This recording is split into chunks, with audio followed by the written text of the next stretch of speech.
about them?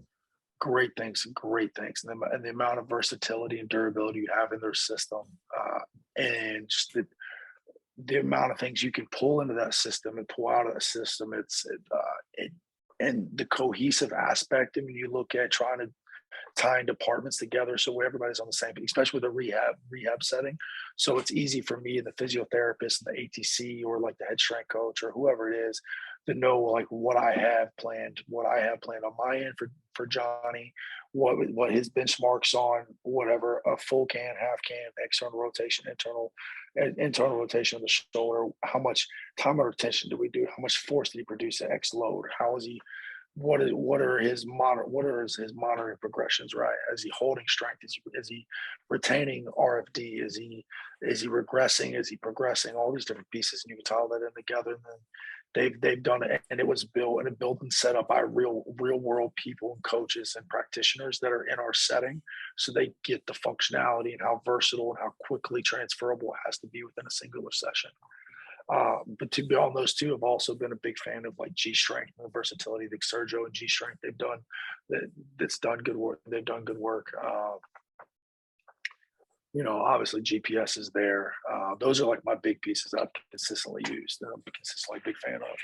So clearly people know that you know what the fuck you're talking about. We're not going to go through the whole body fuck. If anybody wants to hit him up, you can reach out to him later. Talk about how you're able to, in your role then, how the fuck do you get strength coach, ATs, docs, sport, like in the role that you're in?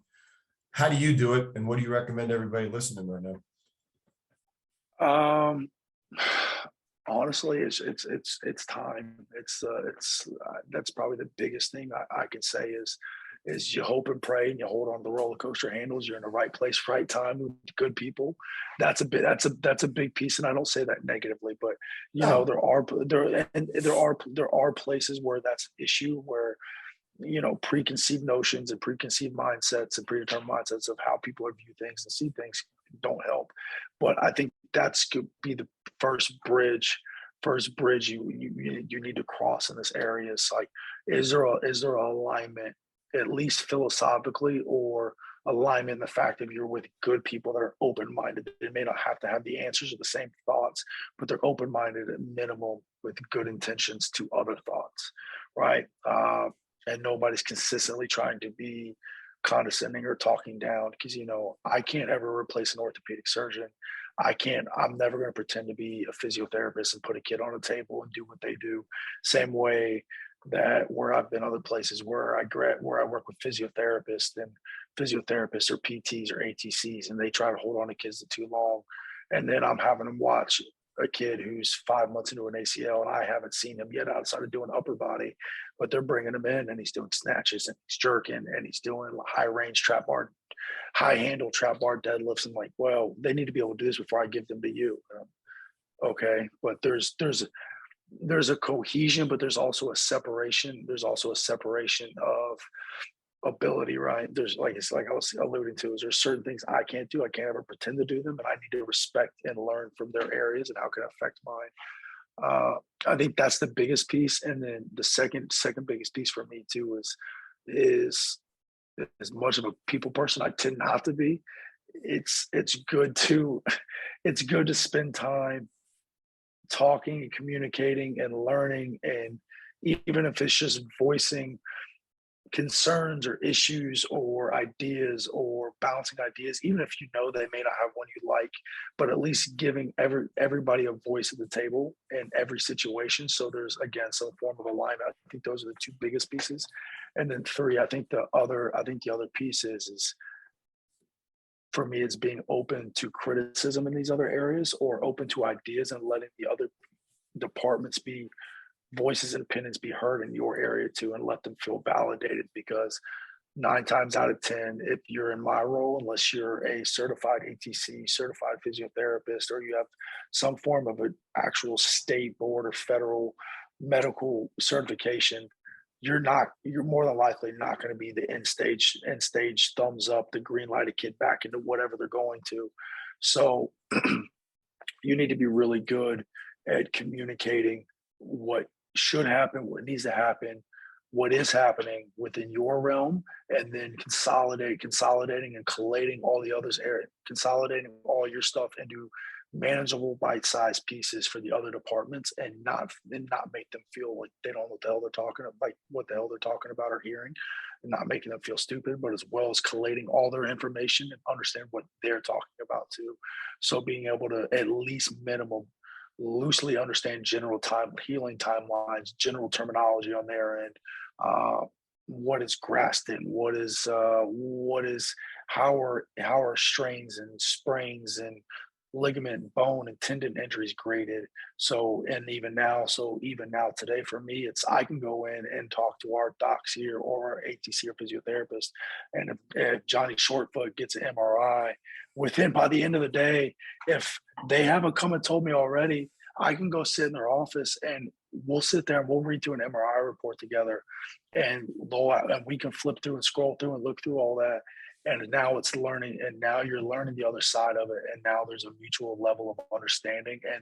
And now again, part of that goes back ties into the timepiece of you're validating what they do because you're making your time important to learn what they do, and now they feel validated. So again, there's that buy-in effect of what you want to do. So now for me, when again we talk about me being the neighborhood asshole, was now when we're sitting at a medical meeting, which I have one in 2 hours, is when we meet and we set up our plans for any extended rehab or even short-term rehab kids, our head AT and head physiotherapist will have no problem with me an assistant athletic trainer accountable when the eight of us have met and we've all communicated an alter G or off ground or off land running progression to get Johnny ready for his on ground progression of how that ties into his isometric training, his isometric testing, his girth and range of motion, all these different pieces, how that's all tying together. And then when Timmy doesn't get him in the pool enough, or Timmy doesn't do what he's supposed to do, or goes off script, well, you better have a reason for it, or you better know what's going on. So when I hold Timmy accountable that, hey, why didn't Spencer get in the pool this week? They're not going to check me saying, hey, you're out of scope. No, they know that I have a vested interest in their side as well. They have a vested interest in my side. Now I have to go about it the right way. And there's a certain point where you get to that point. But same way, if I'm doing something wrong or I'm screwed up, I know that they're going to come and tell me. So it's a level-headed playing field.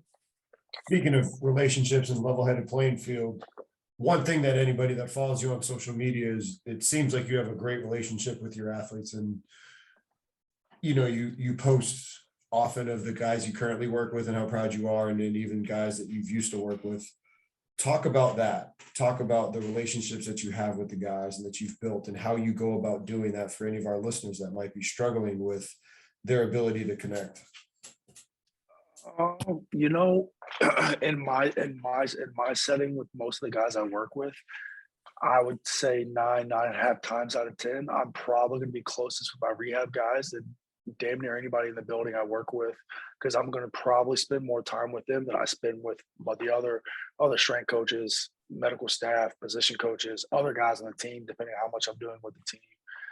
So again, that timepiece helps, and within that timepiece, there's also uh, a lot of times where I'm training guys one on one, or we're having small sessions. And I know I don't like doing that all the time, but it happens because when you make a point to move their schedule around to accommodate to them and show that what they have going on is important, whether it be they need a day off because they're sore, or they're in the 6 a.m. lift group or they didn't sleep the night before, and you show that, hey, if you communicate with me ahead of time, you tell me, I'll work with you, get like sleep in, I'll see you for the 3 o'clock group, and you just give them those small wins and you show that you care. That's a big piece. And then the other piece is too is not showing you care, but just by being soft and caving in, but also holding them accountable, because not every day is going to be a walk in the park. And no, I'm not best friends with every guy I've ever rehabbed. That's okay, right? But there's a mutual respect that they know I'm going to try the best. I'm going to do my best to get them back where they need to be. And then the other piece is too is not to come off as like a desk guarder, but 9 times out of 10, my rehab guys all know how much time I put into each of their individual rehabs and how much I invest into making sure they're ready. Or even if it's to the point when they see me get confrontational with somebody, it's not putting them in a situation that's for their best interest, and I stick up for them. Because again, it's not only about short-term outcomes; it's also about long-term outcomes. I think that's the those are probably the big rocks of how that happens.